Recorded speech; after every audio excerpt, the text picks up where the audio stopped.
Seguramente alguna vez has escuchado este ritmo de Changó y te has preguntado, ¿se llama Aluya o se llama Meta? Y lo más curioso es que ambas respuestas parecen ser correctas, pero cada una tiene su explicación. Así que si alguna vez te has sentido confundido con estos nombres, quédate hasta el final del video, que hoy vas a descubrir cuál es el nombre real de este ritmo, por qué muchas personas lo llaman Aluya y por qué otros le dicen Meta. ¿Qué representa dentro de la danza del Orisha Changó? ¿Y cuál es el significado de su danza? Así que comencemos. Lo primero que debemos saber es que el nombre tradicional de este ritmo es Aluya. Aunque muchas personas lo conocen como Meta, ese segundo nombre surge por una razón diferente y enseguida veremos por qué. Pero antes de hablar de la música o de la danza, vale la pena entender qué significa la palabra Aluya. Porque conocer su significado nos ayuda a comprender mucho mejor lo que este ritmo representa dentro del repertorio de Changó. ¿Qué significa Aluya? La palabra Aluya está formada por dos partes. Alu, que significa batalla, y Ya, que significa baile. Así que de una forma sencilla podemos entender que la palabra Aluya significa el baile de la batalla.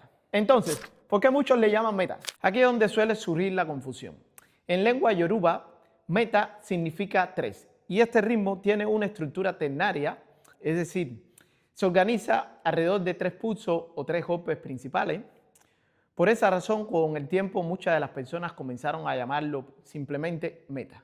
Así que cuando escuchas Aluya o Meta, en la mayoría de los casos se están refiriendo al mismo ritmo.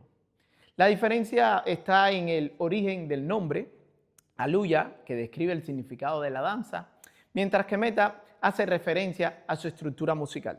Y por cierto, mientras estás viendo este video, te está entrando la curiosidad de aprender o interpretar este ritmo y no solo conocer la historia y su significado.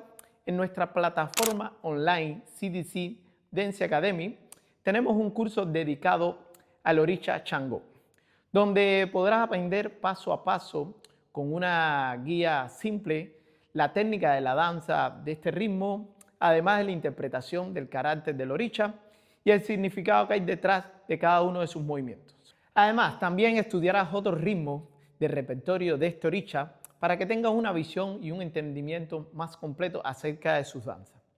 Así que si quieres más información acerca de este curso, te dejaré el enlace en la descripción. Y ahora sí, continuemos con el análisis de este ritmo. Ahora bien, hay un detalle interesante que vale la pena conocer y es que dentro del repertorio de los ritmos de Changó existe un toque cuyo nombre sí incluye la palabra Meta.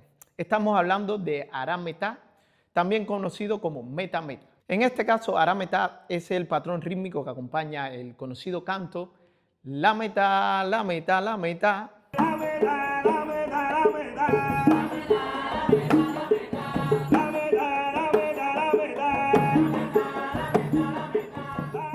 ¿Qué representa la danza de Aluya? Cuando bailamos Aluya estamos representando un momento específico en la historia de Changó, su preparación para la batalla.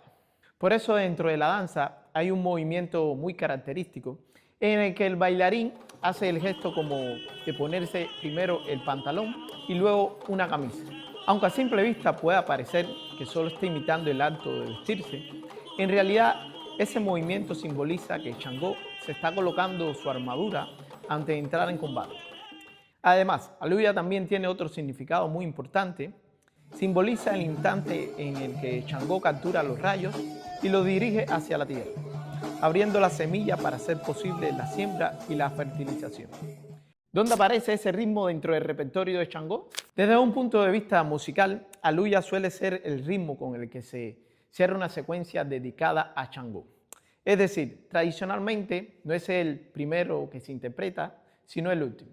Antes de llegar a él pueden tocarse otros ritmos como son Bayuba, Titilaro, Ehuipamí, Enialaldo, Arametá o Meta Meta, entre muchos otros. La secuencia puede variar según el tratado del Orisha o la elección del cantante o del tamborero, que son los encargados de elegir el orden de los cantos o los ritmos.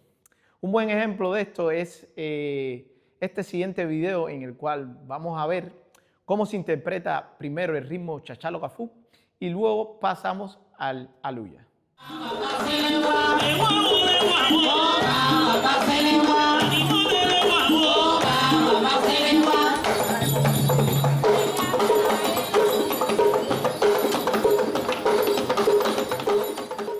¿Cómo es el ritmo aluya? Aluya se caracteriza por ser un ritmo sincopado en un compás de 6/8, lo que le da ese carácter ternario tan peculiar y esa energía que lo hace tan reconocible. ¿Por qué aluya es el ritmo que más se baila en los espectáculos? Ahora bien, cuando esta tradición se presenta en un contexto artístico o escénico, la forma de interpretar suele ser diferente a la que encontramos en una ceremonia tradicional. En un espectáculo no es común interpretar todas las secuencias de ritmos del repertorio de esta oricha. Lo más habitual es que se toque un ritmo o dos y luego a continuación se pase directamente a la aluya. En muchas ocasiones, incluso, la presentación comienza directamente ya con este ritmo. ¿Y por qué sucede esto? Porque aluya es el ritmo más energético, el de mayor fuerza y es el momento de mayor intensidad dentro del repertorio de ritmos de Changó. Además, es el que el público reconoce con más facilidad y es el que mejor transmite ese carácter poderoso de esta oricha. Por esa razón es que aluya se ha convertido en la danza más conocida o representativa dentro del repertorio de Changó, especialmente en presentaciones artísticas o en espectáculos folclóricos. Ahora ya sabes por qué muchas personas llaman a este ritmo aluya u otras meta y cuál es el significado que hay detrás de cada uno de estos nombres. Espero que esta explicación te haya ayudado a comprender mejor este ritmo de Changó y sobre todo el simbolismo que encierra su música y su danza. Mi objetivo con este canal es ayudarte a comprender el verdadero significado de las danzas afrocubanas y enseñarte a reconocer, entender, identificar cada uno de sus ritmos, cantos y danzas. Y si en algún momento decides profundizar aún más, recuerda que en CDC Dance Academy encontrarás un camino de aprendizaje mucho más completo y estructurado. Si este video te aportó valor y te sirvió de aprendizaje, déjame un me gusta y suscríbete al canal y activa la campanita para que no te pierdas los próximos videos donde seguiremos explorando la música, las danzas, sobre la cultura afrocubana. Así que gracias por acompañarme y nos vemos en un próximo video.